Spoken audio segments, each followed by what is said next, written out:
ചെന്താമര തിരുപ്പൂരിലെത്തിയില്ല, പ്രതിയെ തിരയാൻ മുങ്ങൽ വിദഗ്ധരും. നെയ്മറ ഇരട്ടക്കൊലക്കേസ് പ്രതി ചെന്താമരയുടെ തെരച്ചിൽ മുങ്ങൽ വിദഗ്ധരെയും സഹായം പോലീസ് തേടി. ജലാശയങ്ങളിൽ പരിശോധന നടത്തും. പ്രതി വിഷം കഴിച്ച് വെള്ളത്തിൽ ചാടിയെന്ന സംശയത്തിലാണ് മുങ്ങൽ വിദഗ്ധരുടെ സഹായം തേടിയത്. പ്രതി തിരുപ്പൂരിൽ ബന്ധുവീട്ടിൽ പ്രതി എത്തിയിട്ടില്ലെന്ന് പോലീസ് സ്ഥിരീകരിച്ചു.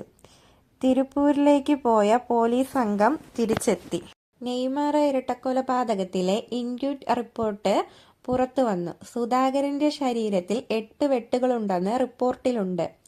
കൈയിലും കാലിലും കഴുത്തിലും തലയിലുമാണ് വെട്ടേറ്റിരിക്കുന്നത്. വലത് കൈ അറ്റു നീങ്ങിയിട്ടുണ്ട്. കഴുത്തിന്റെ പിറകിലെ വെട്ട് മരണകാരണമെന്ന് പ്രാഥമിക നിഗമനം. ആദ്യത്തെ വെട്ടേറ്റിരിക്കുന്നത് കാലിന്റെ മുട്ടിനാണ്. സുധാകരന്റെ അമ്മ ലക്ഷ്മിയുടെ ശരീരത്തിൽ 12 വെട്ടുകളാണുള്ളത്. ചെന്താമരയെ ഇനിയും കണ്ടെത്താനായില്ല. നെയ്മറ പോത്തുണ്ടിയിൽ അമ്മയും മകനെയും വെട്ടിക്കൊന്ന ചെന്താമരയെ ഇനിയും കണ്ടെത്താനായില്ല.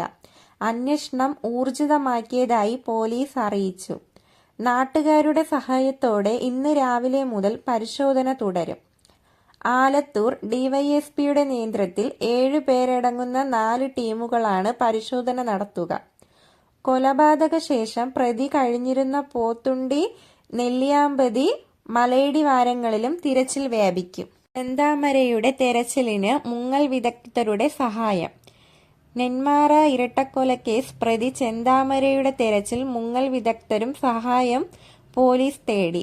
ജലാശയങ്ങളിൽ പരിശോധന നടത്തും. പ്രതി വിഷം കഴിച്ച് വെള്ളത്തിൽ ചാടിയെന്ന സംശയത്തിലാണ് മുങ്ങൽ വിദഗ്ധരുടെ സഹായം തേടിയത്. പ്രതി തിരുപ്പൂരിലെ ബന്ധുവീട്ടിൽ പ്രതി എത്തിയിട്ടില്ലെന്ന് പോലീസ് സ്ഥിരീകരിച്ചു. തിരുപ്പൂരിലേക്ക് പോയ പോലീസ് സംഘം തിരിച്ചെത്തി.